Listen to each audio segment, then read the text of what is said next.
Pemirsa, jika Anda sedang berkunjung ke Makassar International Egg Festival and Forum atau F8 Makassar 2022 di Anjungan Pantai Losari, Anda wajib mampir ke Zona 2. Pasalnya, di area tersebut terdapat sejarah nama-nama jalan di Kota Makassar yang siap menyambut pengunjung F8 Makassar.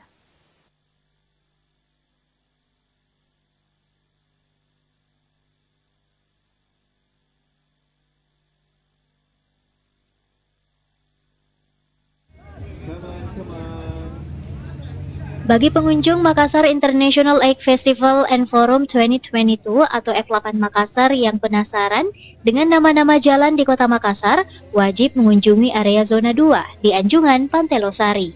Di area tersebut disajikan nama-nama jalan beserta sejarahnya dalam bentuk tulisan informasi dan gambar sepanjang 20 meter. Hal tersebut ditampilkan dengan tujuan agar masyarakat paham dan mengetahui bahwa setiap nama jalan memiliki sejarah penting dan sebagai simbol penghargaan bagi para pejuang. Seperti halnya Jalan Ranggong yang mungkin hal pertama kali yang terlintas di pikiran masyarakat, yaitu tempat makan gado-gado dan coto Makassar yang sangat enak. Padahal jika melihat sejarah, nama Ranggong adalah seorang pahlawan nasional yang memiliki nama lengkap Ranggong Daeng Romo. Ia adalah pemuda yang mendirikan organisasi perjuangan bernama Gerakan Muda Bajeng atau GMB setelah kemerdekaan diraih. Ia juga turut mengobarkan semangat perjuangan untuk menentang Belanda.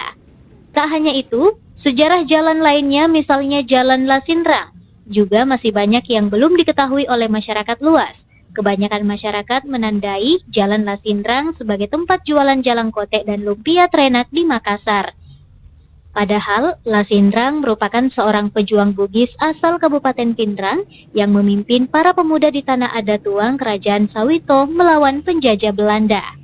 Jika Anda berkunjung ke Festival F8 Makassar, jangan lupa mampir ke area sejarah nama-nama jalan Kota Makassar yang terletak di Zona 2 agar pengetahuan tentang sejarah Anda dapat bertambah.